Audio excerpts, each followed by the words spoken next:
Before the college entrance examination, the school beauty mistakenly thought I had a crush on her. She publicly tore up my test paper, mocking me. When it comes to relationships, you shouldn't just think about others' qualities. You also need to consider your own standing. I remained silent. To them, I was just an idiot who couldn't even score 200 points. But what they didn't know was that I had a system that allowed me to exchange scores for health, with the goal of saving my first love. On the day of the exam, my first love finally started to recover, and I unbound the system. Later, I entered Capital University as the top student, and the school beauty panicked. Chapter 1. The last day of mock exams. When the scores were released, all the classmates rushed into the hallway to check the results. While I just sat at my desk, the surroundings were noisy. I lowered my eyes and took out a piece of draft paper to work on the big problems assigned by the teacher last night. Before long, students who had seen the rankings began to trickle back into the classroom. Their gazes towards me were filled with unabashed ridicule. I could faintly hear their words. Diego is at the bottom again this time,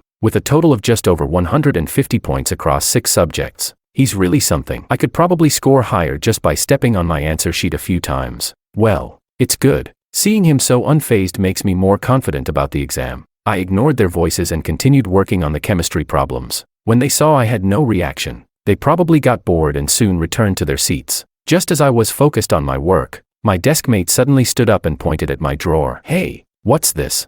Before I could see clearly, he pulled out a light blue hairpin. I froze for a moment, reached out my hand, and, for once, lost my temper. "Give it to me, that's my stuff." But my desk mate didn't return it. Instead, he laughed and tossed it to someone else. The light blue hairpin was passed around among a few people, and I grew anxious, even wanting to snatch it back. My attitude seemed to excite them even more. Usually, I was bullied because of my poor exam scores, but I had always remained silent in the face of their teasing. Seeing my strong reaction made their expressions turn gleeful. At that moment, my desk mate suddenly scratched his head. "Hey, didn't Camila lose a hairpin a while ago? It was also light blue.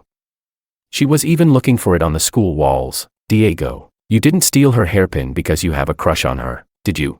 The class fell silent for a moment before the students began to whisper among themselves. Camila was the school beauty and had always been the center of attention. Before the class bell rang, I managed to get the hairpin back. I didn't explain that it wasn't Camila's but carefully cleaned it and placed it in the compartment of my backpack. But I didn't expect that before the first class in the afternoon, Camila actually came to our classroom door. I thought she had something to discuss, so I didn't pay attention to the door. In the next second, Camila walked straight towards me. When she reached my desk, Camila looked down at me from above. "I heard, you like me." Chapter 2. As soon as Camila entered the classroom, all the classmates' gazes glued onto us. After all, Camila was not only beautiful but also came from a wealthy family and consistently ranked first. On the other hand, I was notorious for being at the bottom of the grade, scoring no more than 200 on any exam. With a school beauty like Camila, there seemed to be no way for us to intersect. Now, seeing Camila appear beside me, many people looked over with malicious intent. I pressed my lips together and said nothing. Some things can't be explained. The more you explain, the more mistakes you make, so it's better to stay silent. The smile at the corner of Camila's mouth slowly faded. She flipped her hair, casually glanced at me. "Diego, has anyone ever told you, when it comes to relationships, you shouldn't just think about others' conditions?" Camila's voice was soft, but it concealed a hint of obvious sarcasm. Soon, her gaze fell on the paper lying on my desk. It was a math test paper. The bright red 17 stood out prominently. Camila scoffed. She lightly pulled the math paper from my hand. With a swish, she tore it up. The smile in Camila's eyes was still insatiable. She casually tossed the torn paper aside and continued with her unfinished thought. "You also need to see your own standing. Diego, this is my last warning. If you like me, you'd better not entertain any inappropriate thoughts." After a brief silence, the whole class burst into laughter. In the face of Camila's sharp words, my expression remained calm. I met her gaze and spoke slowly. "I don't like you, nor did I take your hairpin." Clearly, no one believed me, including Camila. She glanced at me dismissively and left the classroom just seconds before the teacher arrived. I bent down to pick up the torn test paper. After smoothing it out, I stuffed it into my folder. In response to Camila's provocation, I had no further reaction. With the college entrance exam approaching, I didn't want to waste time on things that didn't concern me. After evening self-study, I continued studying at my desk as usual. Others didn't understand why I worked so hard, even though I could only score 200. When the clock struck 11 at night, I finally started packing my bag. I didn't go home. Instead, I headed to the hospital near the city center. As I stood at the hospital entrance, I took a deep breath and called out to the system in my mind. It finally spoke leisurely. "Host, what can I do for you?" I rubbed my temples and directly asked how many points I needed to completely cure Luciana's illness. The system seemed to be calculating something. After a while, it told me I was getting close. "Just keep scoring low, and you'll be able to cure Luciana before the college entrance exam." It encouraged me a few times. The tension in my nerves finally eased a bit. As long as Luciana could be cured, that was good. Luciana was my childhood sweetheart. Her grades were excellent, but after an accident, she became a vegetable. Luciana's parents had consulted numerous doctors and were left with no solutions for her. Since childhood, I had no friends. Luciana was the only one who had helped me when others bullied me. To me, she was different from everyone else. On my birthday, a system called Scores for Health approached me, telling me that as long as I deliberately scored low, it could convert the excess points into health value to help Luciana recover. I was skeptical at first, but after a few trial low scores, I found that Luciana really started to improve. Since then, I had kept my scores below 200. It sounded magical, but it was true. I tightened my grip on the hairpin and entered Luciana's hospital room. She lay there quietly with her eyes closed. I placed the hairpin beside her bed. This was the birthday gift I had prepared for Luciana. As I quietly watched her, the system reminded me, "Host, you need to work hard to cure Luciana before the college entrance exam." I knew what the system meant. It had agreed that on the day of the exam, regardless of whether Luciana had recovered, it would unbind from me. This was our countdown. I brushed Luciana's hair and softly spoke, "I will." The system was right. I really needed to put in more effort. The next day happened to be the English pre-exam test. The teachers graded quickly. During evening self-study, the class monitor suddenly asked me to go to the head teacher's office. I sighed. What was bound to come eventually did. This time, I only wrote one reading comprehension question on the exam, leaving everything else blank. Sure enough, as soon as I entered the office, the homeroom teacher slammed my English exam paper down in front of me. "Diego, I don't even want to scold you. You're like mud that can't be molded. With the college entrance exam coming up, you should at least finish the exam paper." The teacher looked frustrated. "I remember you did pretty well in the freshman entrance exam. How did you end up like this?" I kept my head down, quietly listening to her lecture. Before long, the teacher seemed at a loss for words and waved her hand as if to let me go. Just then, Camila entered the office with a stack of homework. She was bright and charming, and although she wasn't in our class, our homeroom teacher liked her quite a bit. Camila just happened to catch the phrase, "did pretty well in the entrance exam," and her eyes curved with a laugh as if she had heard a good joke. The entrance exam, that was ages ago. It just goes to show that a person's abilities can change. Don't you agree, Diego? Seeing her mocking gaze, I said nothing and simply left the office. As I brushed past Camila, I caught a glimpse of the English exam paper in her hands. She scored 130. That was no easy feat. It was indeed a high score. Noticing my attention on her paper, Camila straightened up, seemingly proud. The system couldn't hold back any longer and suddenly chimed in, asking if it was worth it to save Luciana. I had messed up my high school life, being mocked and belittled, and always facing setbacks. Listening to the system, my gaze fell outside the window. After a while, I spoke softly, "Let's just save her. I couldn't give up the chance for Luciana to live. That would be too cruel for her." Anyway, I was still studying hard. On the day of the college entrance exam, the system would unbind from me, and I needed to make the most of my time. I couldn't waste any opportunity to bring Luciana back to life. In the following mock exams, my scores kept dropping. Camila and many others were laughing at me. She even made a point of coming to our class to collect my exam papers, scoffing at the blank answers.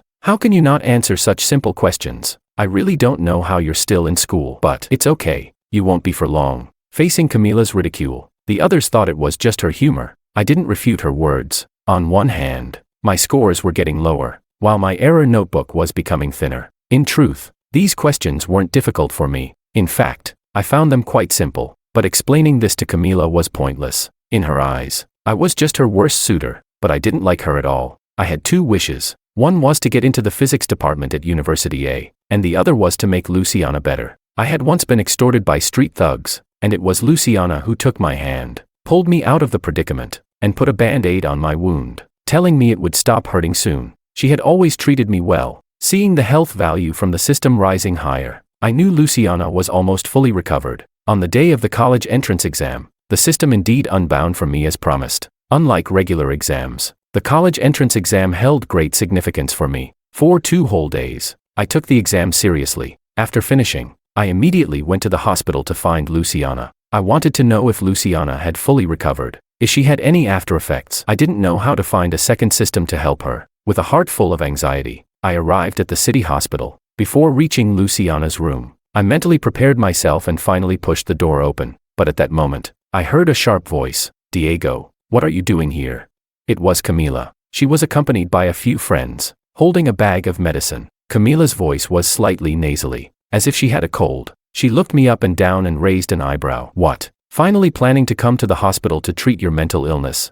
Upon hearing Camila's words, her friends burst into laughter. I frowned. There were still quite a few people in the hospital corridor, and they were casting ambiguous glances at us. I lifted my head to look at her. Wanna make a bet?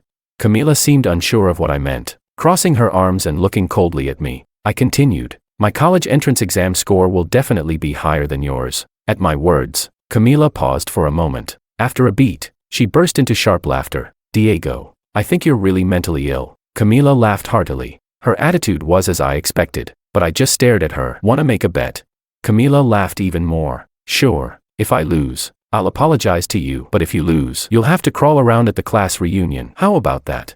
Our class reunion was set for after the exam results came out. Camila was being intentional. She just wanted to see me make a fool of myself. Before I could respond, I felt someone hug my arm. A crisp voice chimed in. Hey, do you just think Diego is easy to bully? Why is it that you get to apologize, but Diego has to crawl around? No way. If you lose the bet, you have to do that too. My breath caught. That voice, I would never forget. I turned in surprise and saw Luciana standing next to me. She really had recovered. Luciana was looking at Camila with piercing eyes. I hope you've thought this through. Perhaps because she had been in the hospital for a long time. She looked much thinner, but still full of spirit. Luciana stared fiercely at Camila. Camila, taken aback, had never been spoken to like that before. Her expression turned ugly, but she still coldly nodded and then arrogantly proposed a new condition. If I didn't score higher than her, Luciana would have to kneel and apologize to her. I opened my mouth to stop Camila from putting Luciana in a tough spot, but Luciana nodded directly.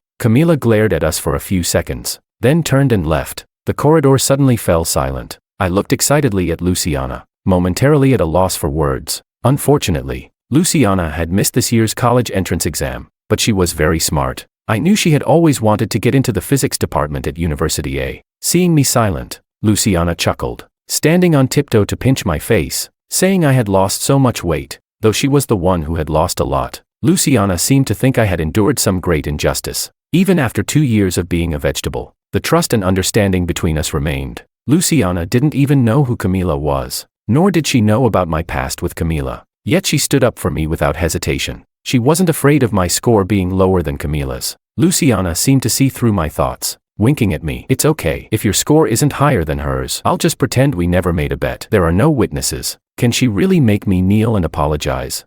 I laughed. The accumulated frustration of the past 2 years seemed to wash away a bit. In the following period, Luciana would need some rehabilitation. I stayed at the hospital with her every day. On the night the college entrance exam results were announced, as I was leaving the hospital, I ran into the triumphant Camila. She said she thought I would back out, so she wanted to watch me check my scores. I had no objections. As soon as it struck midnight, Camila eagerly checked my score. She refreshed the page several times. As I was nodding off with fatigue, Camila suddenly tossed my phone aside. Her expression turned from amused to skeptical. Diego, you didn't actually skip the exam, did you? I glanced down at my phone and saw a few zeros. Camila couldn't possibly not know that the top 50 scores in the province would be hidden. She just didn't believe I could actually score higher than her. She never believed I could surpass her. Deal's a deal. You. Before Camila could finish her sentence, my phone rang. Irritated, she hung up the call, but the phone continued to ring persistently. In her annoyance, Camila finally answered the call. After a brief greeting, she fell silent, because she had put it on speaker. The voice on the other end was from the admissions office of University A. Hello, this is the admissions office of University A. May I ask if you have any intention of coming to our school? Capitulo 3. Camila looked completely unconvinced. I took the phone and provided my exam number and name. They excitedly asked where I was and said they could come to find me soon. Throughout my entire conversation, Camila just stood there dumbfounded. She furrowed her brow, seemingly still not believing what was happening. When the admissions staff from University A finally arrived, Camila's expression completely changed. She looked incredulous that I could be the one the admissions staff was eager to meet. Camila's gaze toward me grew complicated. In her eyes, I was just a failed suitor. When the staff from University A arrived, It seemed like Camila wanted to leave. I wanted to ask about the physics department, so I didn't stop her, but at that moment, I saw Luciana. She had just come out of the hospital and grabbed Camila's arm. Luciana's tone was somewhat playful. "Don't you remember what you bet? Need me to help jog your memory?" Camila opened her mouth but couldn't say anything. She bit her lip and eventually turned to me to apologize. Luciana yawned. "How come I remember the bet differently?" Camila angrily shook off Luciana's grip, but Luciana wouldn't let go. In the end, Camila apologized to me with a choked voice. I was busy with my application matters, so I didn't pay any more attention to Camila. Besides, I couldn't be bothered to argue with her. But Camila escalated her antics. A few days later, when I arrived at the hospital, a nurse I knew rushed over, looking anxious, and told me that Camila had pushed Luciana down the stairs. Upon hearing this, I dashed upstairs. Why was Camila bothering Luciana again? As soon as I reached the 4th floor, I saw several nurses gathered around Luciana. Luciana's face was pale with pain, and her forehead was covered in sweat. The staircase was long. I couldn't bear to imagine how much it hurt when Luciana fell. Camila, however, showed no remorse and stood at the top of the stairs. In her hand, she clutched a light blue hairpin. I recognized it. It was the hairpin I had given to Luciana, and the one Camila had been accused of stealing. Seeing me approach, Camila immediately pointed at me and yelled, "You took my hairpin, and now you give it to someone else." To this day, Camila still believed this was her hairpin. I wasn't that kind of person. That hairpin was a gift for Luciana. After she became a vegetable, many people forgot her birthday, but I remembered. To me, Luciana had never been expendable. I looked at Camila, speaking each word clearly, apologized to Luciana. I had seen Camila lose her composure many times, but this time, her expression was one of complete bloodlessness. Camila lifted her chin, showing no intention of apologizing. She stubbornly insisted that the hairpin was hers. I suddenly felt exhausted. There was no reasoning with Camila. I should have known that from the start. Due to the push, Luciana had sustained a slight fracture in her leg. I demanded an apology, but Camila remained silent. At an impasse, I chose to call the police. In Camila's shocked gaze, I summoned the hospital security. In the past, I hadn't clearly communicated my principles, which had allowed Camila to bully me time and again. The police arrived quickly. Camila still wanted to defend herself, but I found it pointless. With the police's help, I retrieved the payment receipt for the hairpin I had bought years ago. It was a limited edition, so it wasn't hard to find. Camila seemed unable to believe that I had never taken her hairpin, and this proved that I had never had any feelings for Camila at all, no matter how others saw her. To me, she was just a troublemaker. Ever since Camila thought I liked her, she had done a series of foolish things, and it was time to put an end to it. I demanded that Camila never come near Luciana or me again. Camila didn't seem willing to agree, but with the police present, she eventually complied. She also paid for all of Luciana's medical expenses. After Camila left, I went to Luciana's hospital room. She had just recovered and was back in bed again. I whispered an apology. I initially thought Luciana wouldn't hear me, but I heard her soft reply, "Idiot. The person who needs to apologize the least is you." Chapter 4. Not long after the summer vacation began, I received my admission notice from the physics department at Capital University. As the top student in the province, many classmates, upon hearing that I was first in the province, dismissed it as a coincidence of names.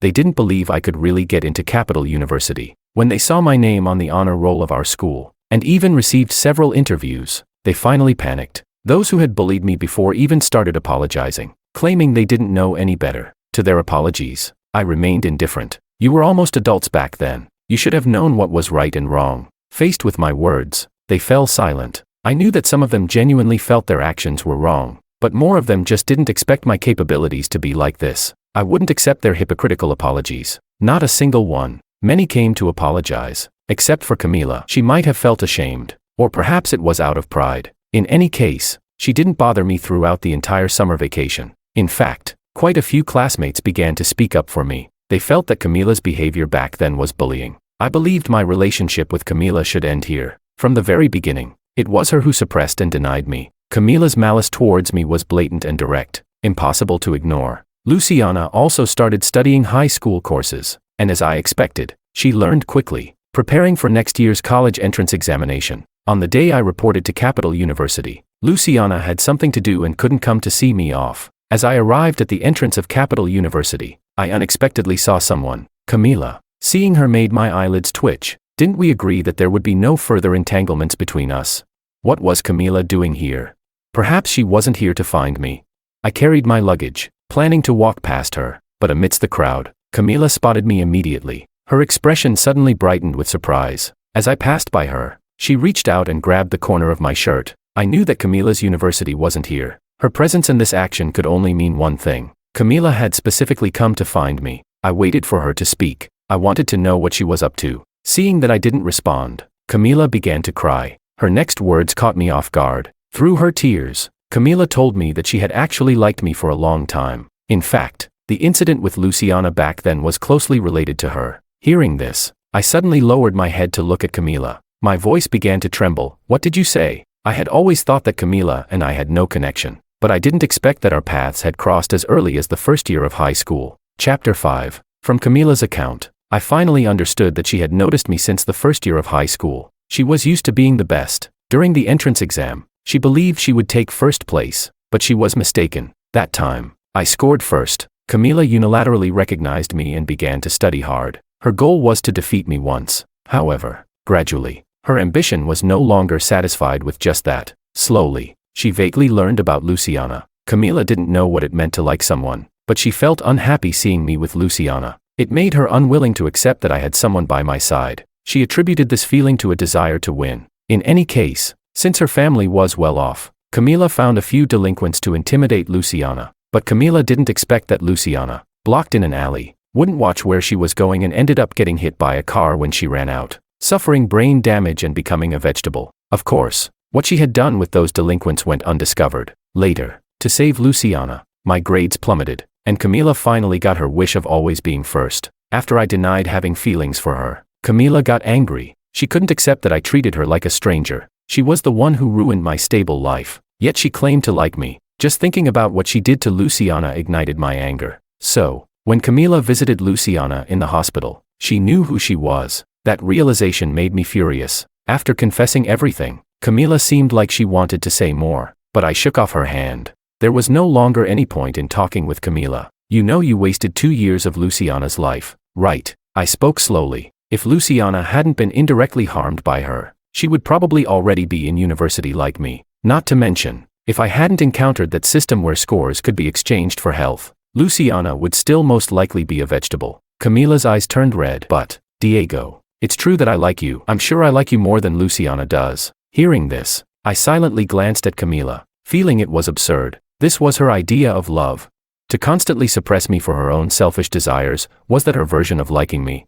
I looked into Camila's eyes. Camila, I'll say this one last time. There will be no relationship between us. If I ever find you around Luciana and me again, I won't forgive you. Moreover, she had done such things to Luciana. Camila confessing her actions was just an attempt to prove that this was her way of loving me. This kind of love was suffocating. Camila seemed unable to believe that I would just walk away from her and leave her behind. I was no longer the person she could bully. I would protect Luciana. Camila cried hysterically. Having led a charmed life, she probably didn't understand why I didn't like her. I didn't think her bullying and suppression constituted love, nor did I think I should like someone who constantly belittled me. Besides, Camila's affection was diluted. She didn't like the past me. She just wanted to win against me. Camila never understood what love really was. At the entrance of Capital University, amidst the bustling crowd, Camila was there, crying with her makeup running. But no one would comfort her anymore. More and more high school classmates believed that Camila had bullied me back then, and they no longer stood by her side.